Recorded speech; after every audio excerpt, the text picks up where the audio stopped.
Welcome, everybody, to another edition of the In the Paint Show, episode 171. I'm here with my co-hosts, Chelsea Hopkins and Umana.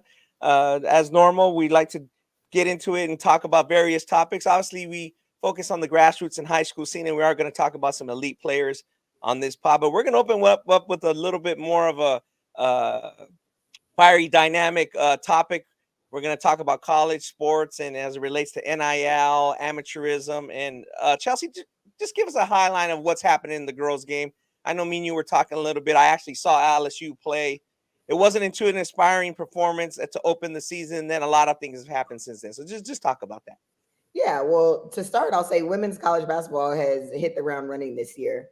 It's been a very, through the first couple weeks, just a lot of upsets, quote unquote. Just a lot of moving and shaking with the teams and what's kind of happening with the dynamic. But the biggest thing is number one, LSU starts the season, loses to a very good Colorado State team. I mean, I don't know if people, follow women's basketball like they should, but Colorado State, retained a lot of their players from last year. Very good, experienced team. LSU had to play them, and Colorado won relatively easily.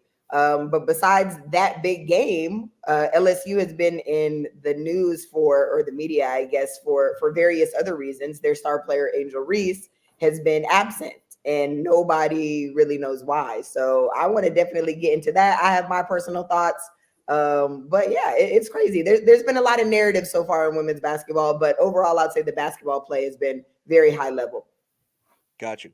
Yeah.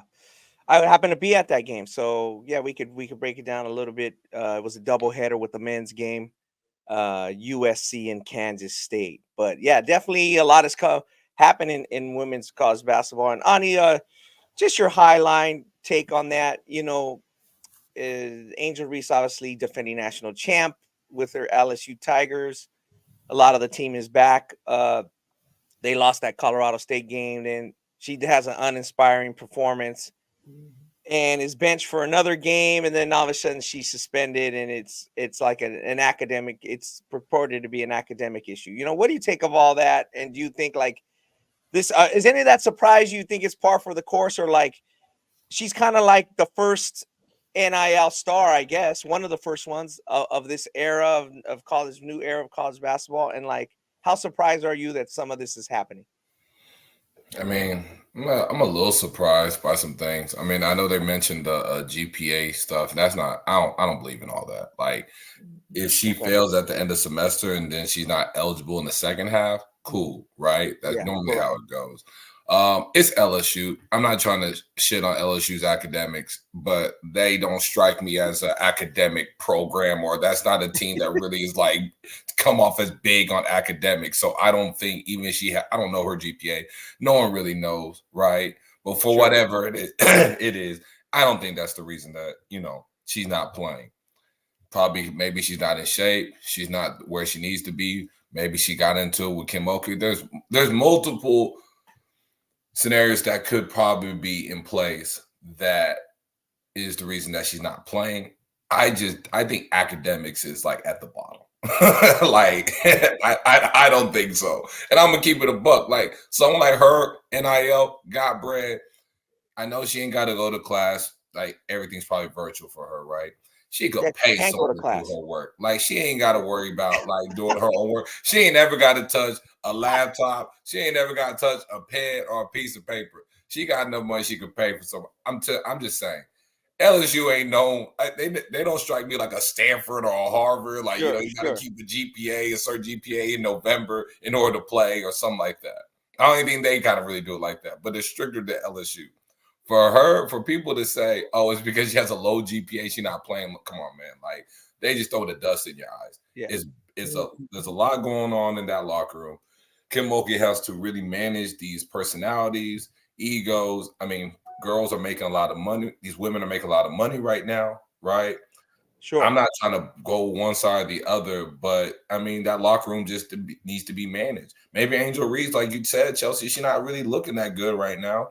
She probably not in the best of shape, or she really may not have been putting the work she needed going into the season. And Kim Mulkey probably maybe called her out on it.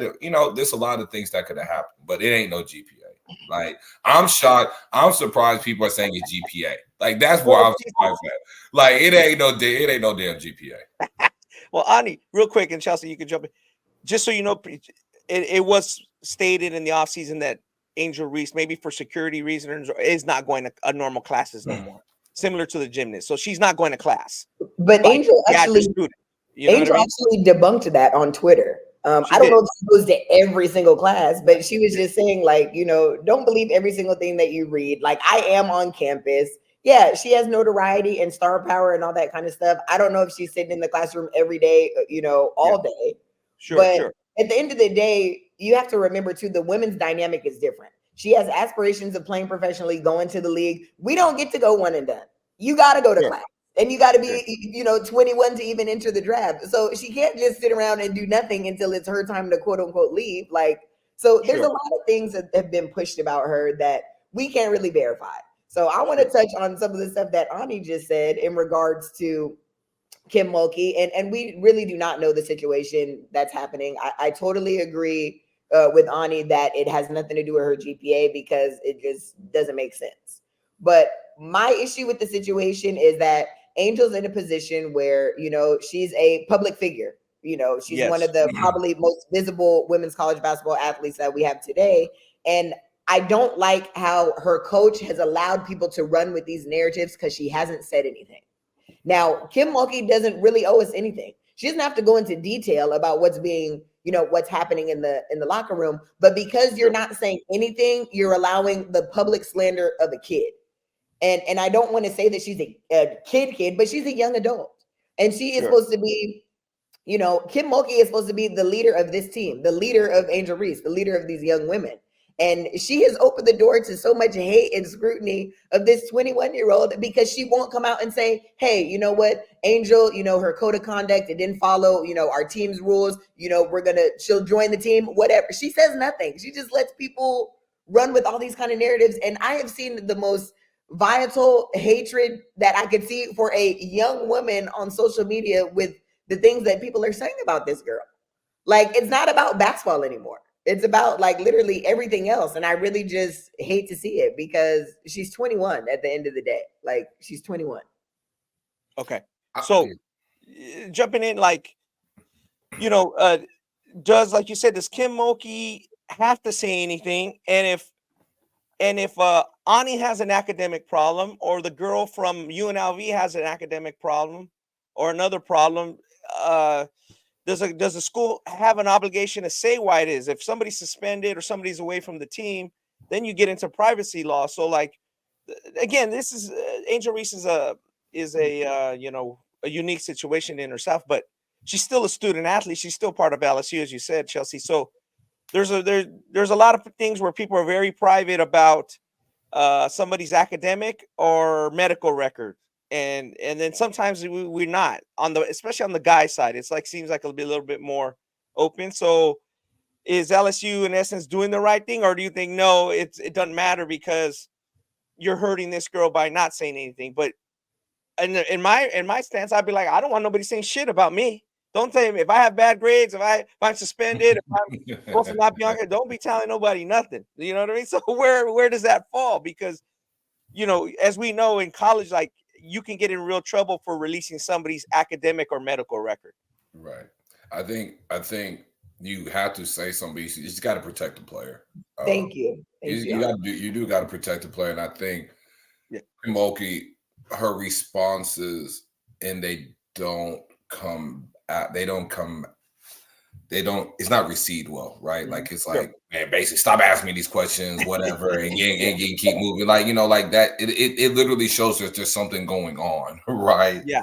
If for whatever it is, if she just had a more like stoic approach to it, calmness, just said, hey, look, we're just trying to get Angel back right, blah, blah, blah, just, some stuff in the lock or whatever, just something simple, just saying, hey, look, it's all internal. We're not going to talk about it, but we're going to get her right. Or we're going to all be in the same page. We're all going to be right. Something like that would go a long way. When you say, I don't know why y'all asked me, blah, blah, blah, like, getting mad, like, bro, like, it does not, like, you're not helping anybody out. And I will say this about Kim. This is the same one. I mean, Brittany Griner don't mess with her at all. So Sure. she does have a history of her star players not liking her. I'm not saying as a coach, you got to always be liked by all your players, but it does seem like there is a little bit of a pass of her not really protecting her players or her being on the same page with her star players. And, she got to protect her. Yeah, and that's pretty much my point, Ani. Like, I'm not absolving Angel Reese. She very well could have done something or, missed a team thing, not be doing what she's supposed to be doing in the classroom. Like that's all could be true. Like, I don't want to absolve her, but I just feel like at the end of the day, her leader has not helped her. Right. If you go on social media and see the crazy things, that people are saying about this kid, like, I can't deal with that because it's not even basketball related anymore.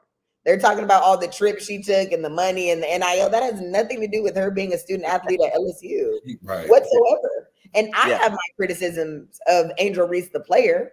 I feel like she has a lot of work to do if she really has those aspirations of, going and playing in the WNBA. It's going to be difficult. She's an amazing college player that has been largely successful so far because of her mentality, which I love. She's a dog, and her athleticism. But all that goes out the window when everybody's a dog and everybody's athletic in the WNBA. So she's got a year and a half to figure that part out if she wants to continue, having an amazing, or amazing professional career to top her collegiate career. But her as a person, like, I just don't understand where all the jealousy and animosity and crazy narratives surrounding this girl, and I just don't feel like her coaches helped her. And I agree with you, Ani, about the Brittany Griner situation. There's been a lot of people that's vocal about Kim Mulkey. She has a platform and she gets a pass for a lot of the stuff that she says, whether it's irresponsible or not, and nobody says anything. She went on a rant the other day about COVID. Like, you don't have to believe in COVID. Whether you believe in it or not, people died from it. So how insensitive is it to get on the mic and say, I might have COVID, but I ain't going to test, so we'll never know. It's ridiculous. Now, let me ask you this. That's the same press conference where they were asking her about Angel, correct? Yeah. So you could be vocal about COVID and not getting vaccinated and being sick and coughing on the mic and having allergies or whatever you have. But you can't come out and say, you know what, Angel has done this, this, and that. In a short version, it doesn't have to be detailed. She's away from the team right now. We hope to see her back soon. Hopefully she'll join us after whatever. Like, simple. I am not a fan of Kim Mulkey at all. I'm sorry. That is crazy. So can I take the devil's advocate side and be like, I'm going to say something that's going to piss the media off. And now the heat's on me. Now the people going to talk about me and they're not going to talk about Angel. You know what I mean? Like, I'm going to say something stupid, or I'm going to be Kim Mulkey and be like, say something. And now we're not talking about Angel no more. We're talking about but for me, that doesn't seem to work, because now you're pitting Angel against the coach, or like you're assuming Angel. Now people are assuming Angel is kind of like a young liberal lady who doesn't agree with Kim Mulkey's stances. Now you're creating even more division, in my opinion. But do you think that is true, or do you think, in other words, why are we pitting Kim Mulkey against Angel Reese? The coach suspended her. She made a bigger statement to me by sitting around for a half. That's a big statement in itself. This is not like a bench warmer player who didn't get back on defense. Like, this is one of the best players in the country. So she already sent a statement by sitting her out. So I don't know what you guys think about that. To me, it's just like, why are we pitting her against the other?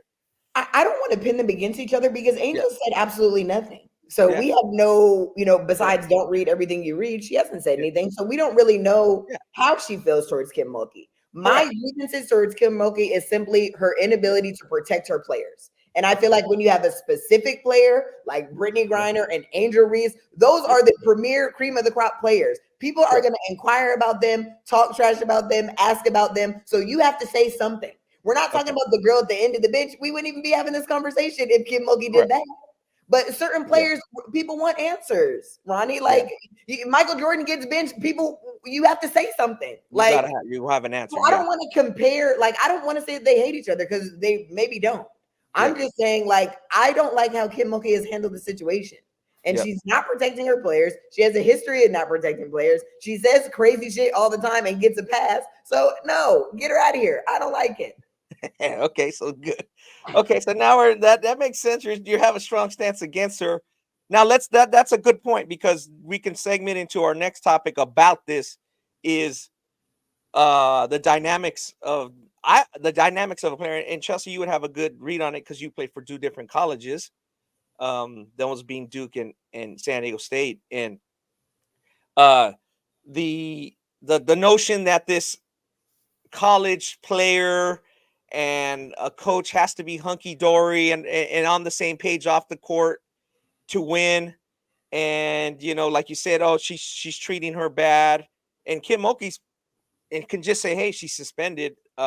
She's no different than the other player. I mean, she could say that if she wanted to. It would Lovely. come off wrong. Yeah. Yeah, it would probably wouldn't come off great, but she can say, hey, girls get suspended all the time. She's suspended. What do you guys want? I benched her. So Chelsea, where do you give me your insight or give me something on that? Like, does a team have to be in cohesion off the court to really kick ass and win on it? I have my own thoughts, and then Ani will get your thoughts. I think for the most part, Yeah. for your team to be largely successful, the top players or star players usually have a solid relationship with the coach. Okay. And so, like I said, I'm not sure the dynamic of Angel and Kim Mulkey, but they sure were hugging each other and seemed like they liked each other a lot when they won the championship last year. Correct. So, at the end of the day, you have to learn how to coexist and you have to learn how to work with the people that are around you. And that's the biggest thing in the locker room. I've been on many teams where people didn't like the coach, didn't like players. And at the end of the day, we're a team and you have to figure it out. So you're gonna have jealousy and moments where people are upset about certain things. So no, I don't think that you have to be in, great. Everybody loves each other, but at the same time, I haven't seen teams win championships in an instance where everybody that's a key player on the team does not have some type of good relationship with the coach. Like even with the Brittany Griner situation, very vocal about how she doesn't like Kim Mulkey. Their second best player, Odyssey Sims, is a Kim Mulkey fan. So there's some bridging the gap between the star players and the players that aren't stars. Yeah. So I don't know. Okay. That's just how I view it. It's not going to be 100% everybody likes each other, but there has to be some type of something, maybe there has to be some type, like you said, some type of agreement. Like, hey, I'm not messing with you like that, but let's get this shit done. And that's kind of my point. Ani, where do you kind of sit on that? And I'm kind of toward the thing like, hey, if I can say Kim Mulkey likes Donald Trump, I don't give a damn. I'm trying to get paid. I'm trying to get the win. She's a good, she's doing a good job with this program. She's won before, and I'm messing with her because this is the best situation for me. You know what I mean? So, Ani, I don't know if you have some thoughts on that. No, for me, I think the majority do have to get along. To be honest with you, especially the star players. Yeah. But I think majority do have to have. They don't have to be like best friends off the court. And when I mean get along, like I just have a fine, solid relationship where they respect each other. If they were to go out with each other, it's not like, hey, I'm sitting on one end, you sit on the other, and I don't talk to you. I do think majority of the team has to have that. I know when we talk about star players need to be, have a really good relationship with the coach. That I do agree, but I think some of your depth, like your third, your fourth, fifth, sixth, seven, eight guys have to also y'all all got to be on the same page because you're gonna need them, especially when you're making these deep tournament runs. So I think the majority I'll say this. I feel like your top 8 really gonna have to be in cohesion in order to win national titles. Because most teams are gonna really even the ones that are 10 deep, really gonna go a rotation of 8, the deeper you go. But now with NIL, people kind of want to label like, okay, well, Shaq and Kobe didn't get along, right? And they won 3, because they're getting paid. But there was such a level of respect on the court, that they had that made it work. There was all like that. You look at LA's top rotation guys; they all heavily respected Phil. They all heavily respected each other. Then they have beef, and they made it work. I think that's what has got to happen for any team. I would say if you're a 7-man rotation, all 7 y'all got to be in line with each other. If it's 8, 9, whatever, because the end of the bench guys really don't matter. He ain't seeing the court, but I do think your top whatever your rotation is, I think those guys have to have a really good relationship with the coach, for one. Yeah. I think they have to really respect each other on and off the court for it to work. Okay. And you guys have strong opinions about that, and that makes sense. And I think for the most part, you're right. I wanted to say to Chelsea, and get your opinion on this, and Ani, you can jump in if you want. Me and Ani talk about at the high school level, in the grassroots level, mostly the high school level, like we don't know who the best coaches are. Like I name a national coach of the year every year, and it's usually a team that's ranked or a guy who's done a really good job, or maybe his team projected better than we expected. And I try to, share the sugar, so to speak, try to get a coach from various parts of the country. But the main thing is, I sometimes think we don't know who the best coaches are, because there could be some coach out there that's coaching some little 5'2" Latino guys that are busting their butt and really playing good and are doing everything they can to be 500. And that guy's doing a hell of a job with that team. He just doesn't have the talent. I think it's the same way in the college level. Like, yeah, Kim Mulkey is known as a quote unquote good coach, but she has the good talent. And Gino RM, I said too, Pat Summit. Do you think that's the same way in the college? Obviously, there's 300 colleges compared to thousands and thousands and thousands of schools, 300 D1 schools. Like, do you see instances where, like, I know this guy's a great coach, or this woman's a great coach, and like she just doesn't, she's going 500 in league, but she's known, people know her as a great coach, X's and O's and things like that. Well, yeah, go ahead, Danny. You go. Well, for me, coaching is I know people kind of look at, how they like ATOs, plays or systems and stuff like that. For me, those those schools that have players have a lot of star talent. It's managing that talent is part of coaching. Like managing them personalities. And this come from me. Like, I have my homeschool team. I got my basketball team. And I got a lot of personalities, right? I'm not gonna draw the best, like plays sometimes. I mean, I go to my personnel. Listen, my guys, they're all gonna listen to me. I manage them. They're all in line when I need them to. And I think regardless of how much talent or not enough talent, if you don't have a lot of talent, if you're maximizing, especially in the college level, you're maximizing your talent and you're getting as far as you can, you're a really good coach, right? If you have a talent issue, you can recruit. So recruit better players so they can fit into your system so you can win more, right? So even if you're a low major program, and we're not saying, oh, you need to go beat UConn or South Carolina, but go win your league. What does it take to win your league? You know what I'm saying? I think coaching is just so many layers to it. It's managing personalities and talent. It's knowing what system, offense, knowing your personnel that makes sense so you can maximize their ability on the court. It's adjustments, right? Like all that comes into play. But I don't think just because you have a lot of talent, you win. I mean, I want to see that locker room. like someone that came in averaging 30 a game in high school as a 5-star, and now she has to be a 10 to 12 minute per game person. Yeah. How do you consistently get her to buy into that role? Like that's more dynamics. Like you got to be a hell of a coach to be able to get them in line for a whole season, right? And so that to me, coaching just is on the court, is off the court, is managing. Like it's a lot to it. Okay, I agree with that, the management aspect of it, but when it comes to coaching, I'm looking at specific things and what's happening on the court. And, you scout a lot on it. You see, the adjustments that we watch a lot of games in general, but more times than not, if you have the more talented team, you're going to have the better chance of winning, in my opinion. So I just feel like, there's a lot of good coaches who can really, really coach in terms of X's and O's and, what they're able to draw up and the adjustments and stuff they're going to make, but they don't have the talent. So it's going to be very difficult. There's always going to be a point where you stop because you're going to run into a team that's just more talented than you. Now, I give Kim Mulkey her credit. I give Don Staley her credit. They went to certain programs. Kim Mulkey started at Baylor. Baylor wasn't like that. She built Baylor all the way up, just like, Don Staley built South Carolina all the way up. But when there comes a point in time when you get in your career, Gino, Don, Kim, they're only getting a certain caliber of player, and that player is better than 90% of the players in the class every single year. So you should never not be in the mix, in my opinion. So now I want to see how you're adjusting when these top talented teams are playing each other, and I want to see what's actually being happening in the game, because now the talent is pretty even across the board.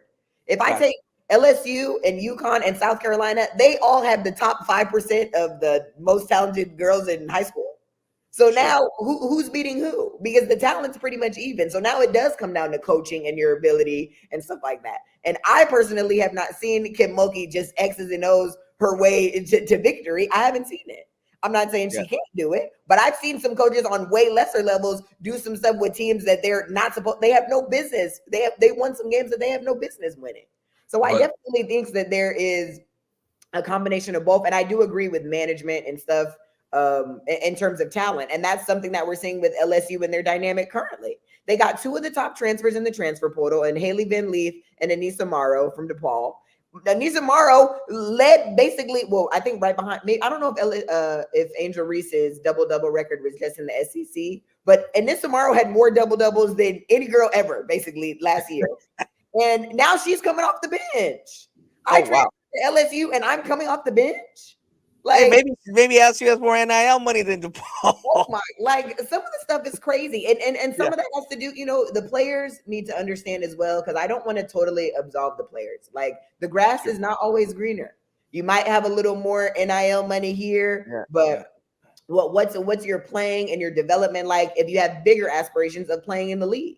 Correct. And that's what we talked about Angel again. I don't think Angel's development is coming along like it needs to. But I'm not going to kick her when she's down, when something's crazy is happening in her locker room and we don't really know, what's going on. So I just think it's a very much so, Ani, a combination of both. But I think when you get to those top teams, when you get to those blue blood schools on the boys' side, they're always getting the best talent. So you better be in the mix. And I want to see who can outcoach who when all the talent is even across the board. And that's just kind of my take on it. Well, with the boys' side, it's more diverse. It's more diverse. Way more parity for sure. Yeah, way more parity. Sometimes when you see a coach in the mid-major level do really good, and then they take a job at a Power 5 school, or like a higher level Power 5. They have a hard time adjusting to that level of recruiting, that level of managing those players. That's why I'm like, you're right. It's a mixture of both. On the guy side, like it's more about age, transfers. Like there's a lot of things. There's just a lot more purity. On the woman's side, I do kind of see what you're saying. It's always the same, basically teams always at the 5-7 teams all the top. It's better now. Tennessee and UConn had that crazy run with just Tennessee, UConn, every single year. Yeah. So now there's definitely more parity throughout, but in general, the top players are still going to the top schools. Yeah. I still think recruiting, like I think when you're not maybe at that upper echelon, like that top, I still think recruiting and hitting that transfer portal is going you gotta be real. If you're trying to get in that, then you got to be more a creative recruiter. You got to be like, you got to really hit on the people, the players you get in the portal, the high school kids you do get. It has to be like, hey, look, I'm gonna get them the women that they all stay, multiple years, but just how you recruit in the portal or how you recruit in high school is going to be real important into how you like your system that you run. I think you just gotta be a little bit more tighter than you do if you're UConn, because if you recruit a 5-star, she doesn't pan out, you got like multiple 5-stars, behind her. Yeah. At a lower level, you don't really have those. You don't have that room for error. So I do see what you're saying. Like in the women's side, there's always going to be only a certain couple that's in the mix every year. So so now on-court coaching is actually more of a, like it actually shows more so than like in the boys' side. Okay. And that's fair. So to sum it up, you're basically saying, Ani, if you don't have the players, like basically recruiting is a huge part of the game, whether that's going into the portal or getting freshmen. And that's the point I didn't mention about high school comparing to high school. If you're a good coach and you're just going to coach what's there. You know what I mean? Generally speaking, especially if you don't have very much talent and you're just at a run in the mill school, you say, hey, I'm coaching up the kids I can and giving them a good experience. But on a college team, you better start with getting better players or you're going to get fired or you're going to have to move on. And in Chelsea, you're saying on the girl side at the highest levels, it's very even amongst the top 5 to 7 schools. And then let's see who can really coach when it comes to like the tournament or at the end of the season. Mm-hmm. So yeah, Kim Mulkey with that, it close it out. It kind of brings a parallel to me with a coach who just passed away, Bobby Knight. Maybe since the last time we did a pod or since the beginning of the season. Like this dude, Bobby Knight would say the crazy thing. Like he couldn't get away with it now. Like he just do some crazy stuff. But I always tell people, okay, because Coach K. Krzyzewski is his, what is that, his mentor? Yeah, it's his mentor, right? And they had a falling out. They had a falling out after the 1992 NCAA tournament. They kind of had a falling out after their game. But you give Coach K has 5 titles, but you give Coach K Bobby Knight's rosters. Does he have 3 titles? Give Bobby Knight Coach K. Right. You know what I mean? Like, so that's what I tell people. Like, the dude could really coach. So to Chelsea's point, it kind of he knew he was a smart dude. He wasn't a dumb dude. He knew what he can say, get away with. Now, obviously, he probably can't get away with throwing a chair like he did now. Like this dude. At one tournament, he really ripped into a PR person for the NCAA. Oh my, it was so bad. Like he just ripped the dude right during the press conference. And then like the one that people would lose their heads over, kind of like they're losing their heads over this Angel Reese situation, is he brought out a bullwhip and he goes, I use this whip on my players and I like it when a little blood is on it. I'm like, what is this guy doing? Yeah. You know what I mean? Like it was for Calbert Cheney. Calbert Cheney was a college player of the year. You know what I mean? Like he was in 92, 93, he was a college player of the year. And it was like, oh boy. So yeah, it's back to your point, Chelsea, what people can get away with, maybe their stature, and we'll see what Kim Mulkey's legacy. I think she's already stamped her legacy as a title winning coach, but how much more can people take of this, Chelsea? Like, I just think there's still going to be certain girls that are going to mess with her. If it's a good fit for them, if they can do it, like you said, Odyssey Sims can vouch for. A lot of players vouch for Bobby Knight. Now some don't like him, but that's usually the players that transfer. But the ones that stayed usually all say he's a hell of a coach and a hell of a guy. Yeah, and Kim Mulkey is still going to get recruits. She's still going to be in the mix. She is going to be a Hall of Fame coach. Like all that stuff is kind of done deal. But like I said, my issue with her is just strictly about her inability to protect her players, whether how she feels about them or not. And that's kind of what I take exception to. Back to something that Ani talked about, making it work. I wanted to kind of chime in when he made a point. Ani, Brittany Griner and Kim Mulkey's relationship didn't start sour. Otherwise, she wouldn't have went to the school. Like this is something that developed over time. She liked Kim Mulkey. She signed her national letter of intent. She went to Baylor. Things were sweet. They won a championship, and it was sweet until it wasn't. And a lot of her grievances with Kim Mulkey had to do with the way Kim Mulkey treated Brittany Griner because of who she was as a person. Brittany has a book, and she talks about this, about how she's a gay woman with tattoos and, all this kind of stuff. And Kim Mulkey allowed her personal views on certain things, dictate her relationship with Brittany. But she didn't give a damn about those things when it had to do with winning a championship. As long as we can win a championship, then it's fine. But off the court, I have so much to say. That's not cool. Like, and that's the thing that I take exception to. Like, you got to protect your players, whether you agree with their lifestyle or the things that they're doing. We don't agree with Kim Mulkey's lifestyle and her, the things she believes in and who she supports and stuff. But I'm not going to say that she is the worst coach ever because of those things. That, she's the body of work that she has as a coach is well deserved. But the way she treats people, there's been way too many reports. But it's like, what if you can't, like, whatever you can do for me on the court, that's amazing. I'll take it. But off the court, I could just do whatever. Like, I don't think it works like that when you're supposed to be a leader of women. And so that's what I, am not a fan of personally, just the way she handles her players. Forget the basketball part of it. Like, it's too mixy for me. Yeah. And we'll see if she has to adjust. I think going back to Bobby Knight, that was his one problem. He can get away with that in the 70s and 80s. Mm-hmm. But as we got later in the 90s and into the 2000s, he just didn't adjust. You know what I mean? So maybe if this keeps going down this path, maybe people are going to turn the corner and be like, you know what, we're not going to send our girls there. Maybe the top AAU programs are going to be like, nah, we're not going to send our girls there. We don't know yet, but we'll find out what this comes out. But yeah, that's a crazy topic. It touches so much, but we're still not done with it. We want to give our hot take on one more item regarding it. This overarching topic, and it's not about Angel Reese or Kim Mulkey. It's a bigger topic. Is we're saying this is an era of NIL, and people are getting compensated in some form. Obviously, the top girls such as her or Caitlin Clark, Paige Buckers from UConn. Those are three girls that we would talk about or be the front name, people on that topic. But it goes back to what we said a little bit earlier about protecting a player and their privacy rights as a student or their medical records. And now we're getting to why Angel is suspended. We don't really know.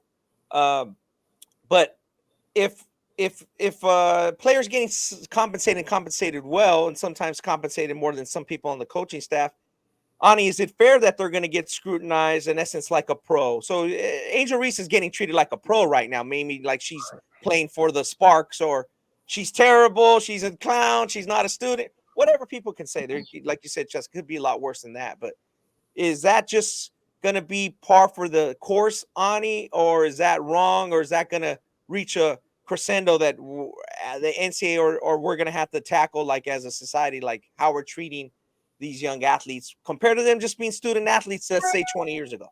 I think that just comes with it, especially if you're getting paid, pretty good. I mean, that just kind of comes with it. You're getting paid, we see numbers 100, 2, 3, 4. I've seen some 6 figures, $1 million, you're just gonna have to deal with that. I mean, that just comes with it. The good thing about it is that the numbers don't ever really get put out how much they made. I think that would make it worse. So I think the real kind of elephant in the room is, okay, if or when guys commit to a school, he committed to X school and he's going to receive $300,000 his NIL.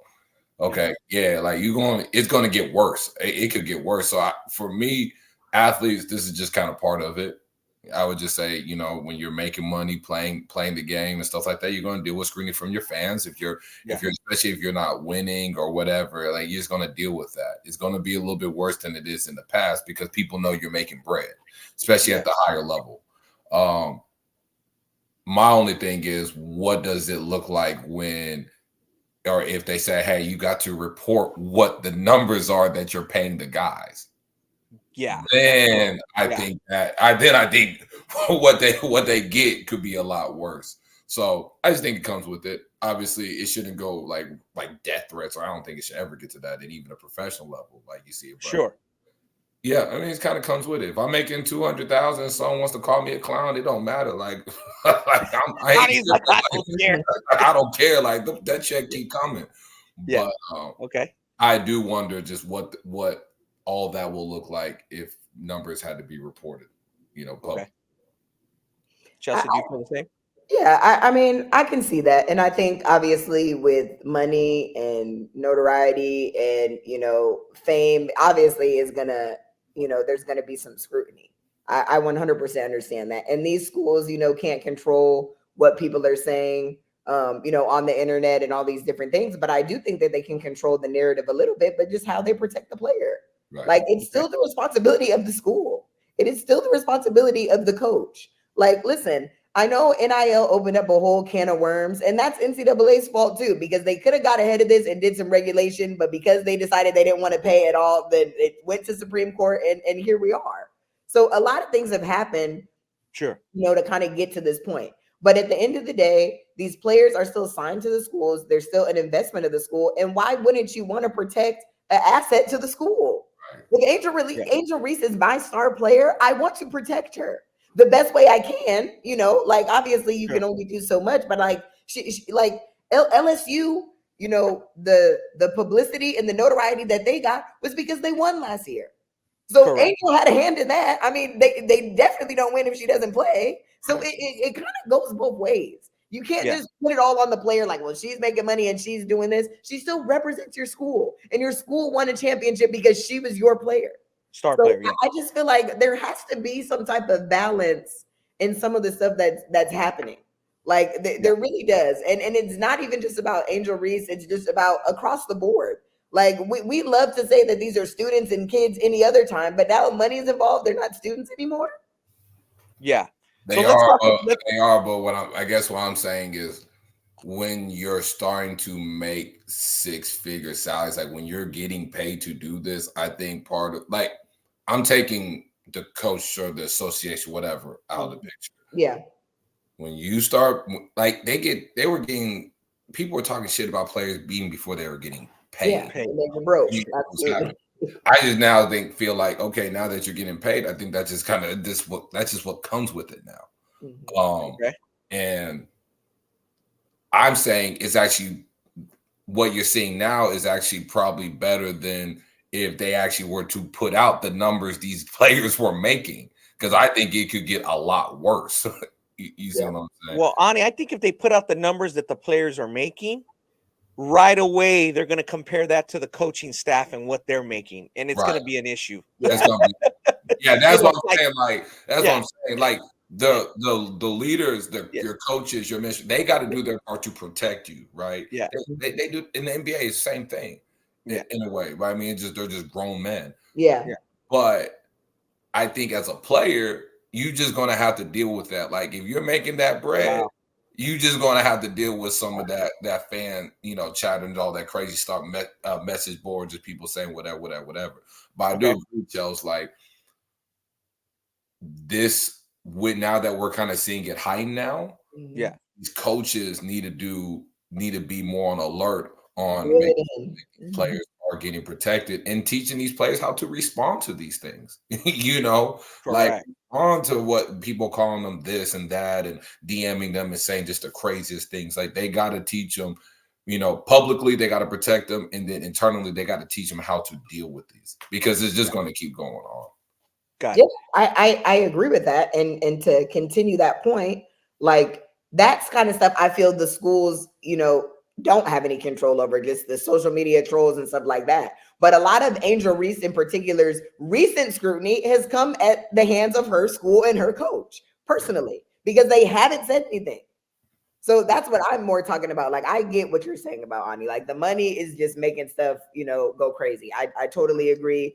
And you're not going to be able to control everything that's happening. So these kids do need people that can kind of help them navigate through the situation.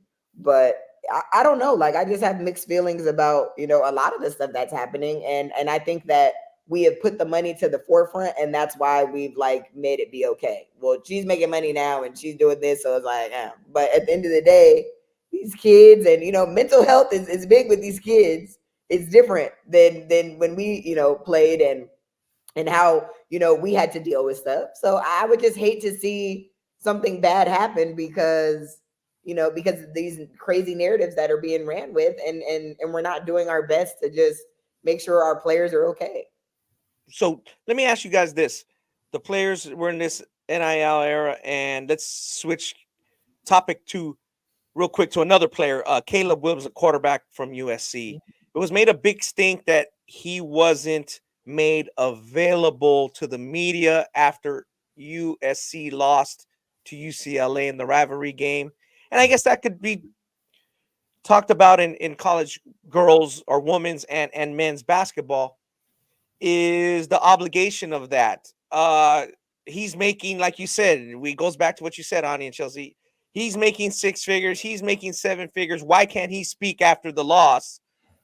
Do you guys see that as being something that's going to change in the dynamic? To me, a college player doesn't have to speak after a loss or win. I think if like you said, Ani, if we know there's their NIL deals, people are going to be like, how come this dude can't speak? After, do you guys, what's your take on that? And then also, Chelsea, give me your, in your experience, did the coaches make you guys speak to the media if the media had a request after the game, win or lose? So Ani, just speak about Caleb Williams real quick, and then Chelsea, speak about your experience with the media and what was made mandatory or quote unquote mandatory? I mean, with Caleb, I felt like he should have. That would have been nice. Yeah. Obviously, I don't think it has to be just mandatory, but I think it would have been good just to hear him just go on tough loss, go in there, Correct. Be a professional. I kind of look at for it could have benefited him, right? Yeah. Maybe he was in too much of an emotional state where he felt like if he went on, he could have said something that could have hurt him. Yeah. But I do feel like, again, this is part of protecting the players. Like people should go to, hey, Caleb, I think this is a really good idea. I know you're hurt. I know you're mad. Like, yeah, you don't feel the best. Go up on here. You need to talk to the presser. You're someone that is looked on draft boards, this, that, and the third, Heisman, like all that stuff. Go in there, speak. We got you. Just control your emotions and go and talk. I feel like it shouldn't be mandatory, but I do think for players of that status or that caliber, I think going to the press conference, dealing with those tough questions and answering it like a professional only help.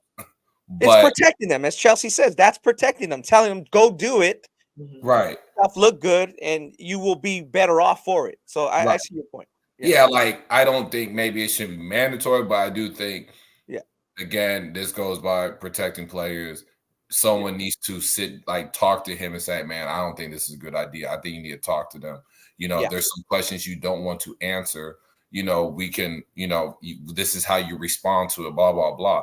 I think it could have only helped him if he just went up there and talked. But I also see the other side. He may have been like, man, if I go out there and I'm going to just talk real crazy, this is only going to hurt me. But you got to have people around in the organization that kind of helps them not get to that point. Sure. I agree with that, Ani, but I also agree with if it's not mandatory, he doesn't have to go. Like, I can see the benefits of him being the caliber of player that he is, wanting to be a professional, probably going to be will be a professional, in the very near future in the NFL. But if it's not mandatory, it's not mandatory. Like, we see it's mandatory for NFL players and NBA players to come to the podium. Otherwise, they get fined. It's in their contract. And even then, they still don't do it. We've seen it plenty of times where they're just not able to get up there and say certain things after the way a game is gone. So, I have absolutely no problem with it. And I don't think him having a lot of NIL deals has to do with him. He should have to go up there because he makes a lot of money.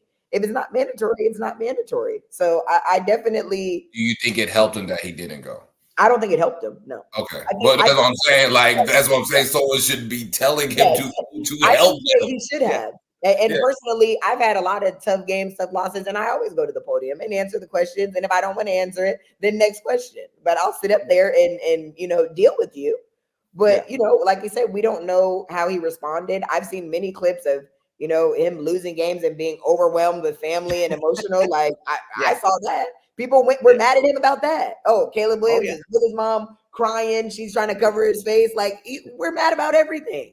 Truly. Yeah, a little bit. We're mad about everything. Maybe he couldn't take it anymore. So he couldn't get up there. And should he have got up there? Yes. Did he have to get up there? No. And I don't think the fact that he's an NIL athlete has anything to do with him getting up there. I just don't see the correlation. Oh, he makes money, so get up there and talk to us. No. Yeah.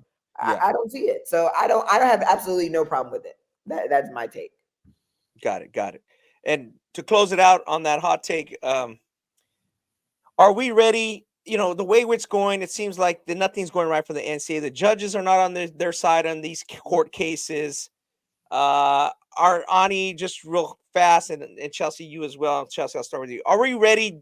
Are we going to be ready to make these mainly college football players and men's basketball players and maybe women's basketball players? Are we going to be ready to make them employees? Are they going to be employees of the school? And then this is all going to be treated differently.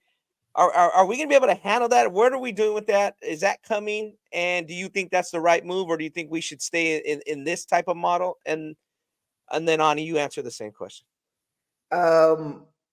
I don't see how the model can really change, honestly, because you have some players that are making a whole bunch of money, then you have players that are making no money. Right. So how do you regulate that? Okay. The problem still goes back to the NCAA being too greedy and not getting behind this. They opened up this can of worms that they just cannot can close change. now. Yeah. But yeah, so you have Caleb Williams and Angel Reese, and who are up here in NIL, and then you have another player on the team who makes absolutely no money. So, Correct. like, how does it work? I don't Okay. know. I can't see it, but I don't really know the direction it's going in because I know the NCAA is fighting like crazy just to try to maintain anything that they can. But I Yeah. think it's too late. Like, this Okay. could have been regulated a lot 20 years ago. differently, Yeah. but it's over now. Like, I don't know. Okay. Yeah, I mean I know they're working on making some strides on how to kind of clean everything up. I think I was kind of hearing, I don't know how true it is, like more into like the agents and like kind of some of those things. Okay. How to kind of clean it up. And I'm not saying it's the agent's fault or anything like that, but yeah, I don't think naming them employees is a good idea because again, like Chell said, like some aren't really making much money and some are making a whole lot of money. There's some You're being an employee for nothing. You're just not an like I'm an employee employee, for zero income. you give me $10,000 NIL, like bro, like I mean that's in your collective, like that ain't nothing. Like I'm part time. Sure. But I do think I don't know where strides are going to be made. I just know that things just need to be cleaned up some. Yeah, it's a big thing, and it's not It clean. was just, hey, players can make money off their name, image, and likeness, and just go crazy, right? And now it got so damn crazy. Now everyone's like, okay, NCAA's like, okay, we got to clean this up, we got to clean that up, we got to clean this up. It's still going to be a beast. I think we're about 4 to 5 years away from this actually being tamed. Yeah. Okay, that's a fair assessment. Yeah, it's a good assessment. Yeah. So I mean, we're just gonna have to deal. Like, I just think we're in the process of changes are gonna be made. We're gonna see if that change is a good or bad thing. Then adjustments are gonna be made off that change, and then we're gonna, and then once we get more years, more of a sample size of things, then I think they'll have a better hold. But I think we're about 5 years away, to be honest. Okay. And to close on that note, yeah, there is some lawsuits out there that could change this. There's also a lawsuit that there's a class action that people are trying to retroactively say, hey, you hurt my wellness, my image, likeness. So if the NCAA has to pay out former athletes, like literally they could be bankrupt. Like it could be that big. So we'll follow that. Obviously, we're not there yet. Like you said, we're not really ready to get to make them employees. But let's close out talking real quick, Ani, about the elite players in the country. Send out the voting for Mr. Basketball USA, the tracker. Now, this is obviously our elite American team spotlight. We spotlighting the top players at the end of the year. They'll be named to the All-American team, but only one guy can be the player of the year, and it's only going to be one guy. No ties, no codes, just gonna one guy. Going to Duke from Montverde, Cooper Flagg. Got the most votes, Ani. Beat out Junior, Carlos Boozer's son, Cameron Boozer. We all know about him. We've talked about him thousands of times on this pod. But are you a little surprised that he's the guy who won the honor last year and is the top player? Like, he's not the top player going into the season. Like, is that surprising to you? Or is that just, hey, different season, new slate, and Cooper Flagg's a bad boy? What do you take on that? I think, Coop obviously taking a bigger role on Montverde this season. Okay. He had a pretty big role last year, but just taking he's the guy, him and Liam McNeely, but he's really the guy. And seeing Montverde, I'm going to see them this upcoming week. Probably just dismantle everybody, but but top team in the country, best player in the top team in the country. I really feel that, it makes sense why. Cameron Boozer is a hell of a player. Columbus is going to put themselves in a situation where they can, be the number one team by the end of the season. But right now, like looking at that Montverde squad, we got to see him in the Border League, Ronnie. Got to see just, the advancement of Coop's game and him taking the main role on that team.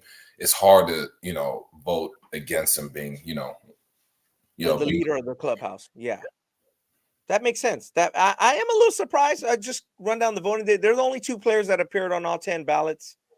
Cooper got 1, 2, 3, 4, 5, 6 first place votes.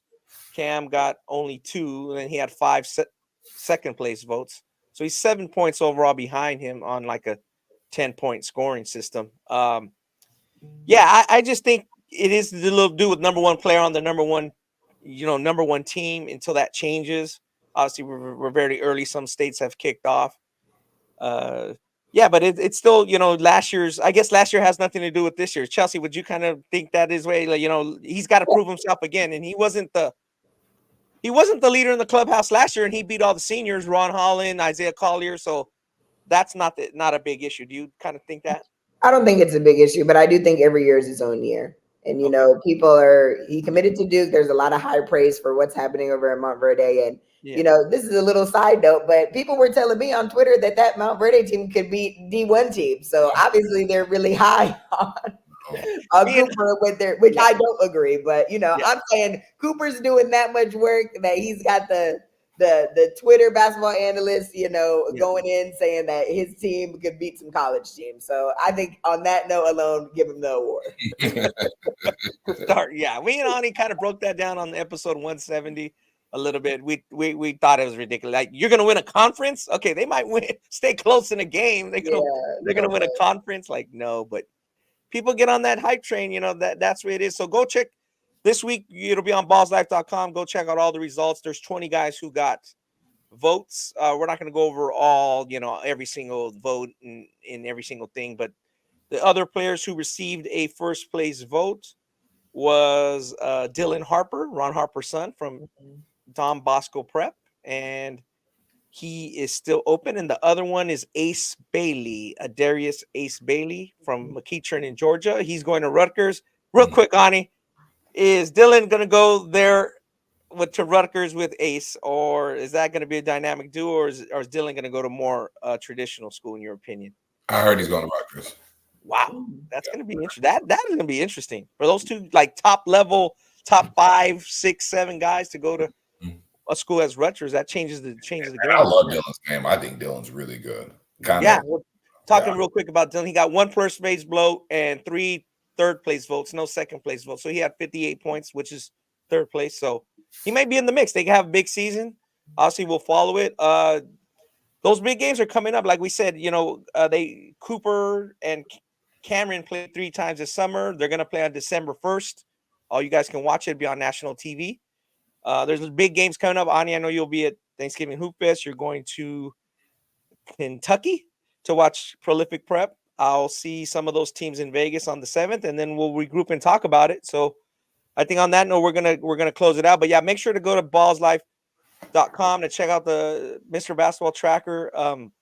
Results. As I said, Duke bound Cooper Flagg is leading it with junior Cameron Boozer right behind him. Those kind of two are kind of leading the pack, and we'll follow the season. Anything else, Chelsea? Anything else, Ani? This has been a great topic. I think we're gonna have to come back on this topic, not necessarily about Kim and Angel, but like so much is going to happen. She's going to get reinstated to the team because Kim Mulkey's like, she is part of this team. She did say that. She goes, she's part of this team. She's not with us right now.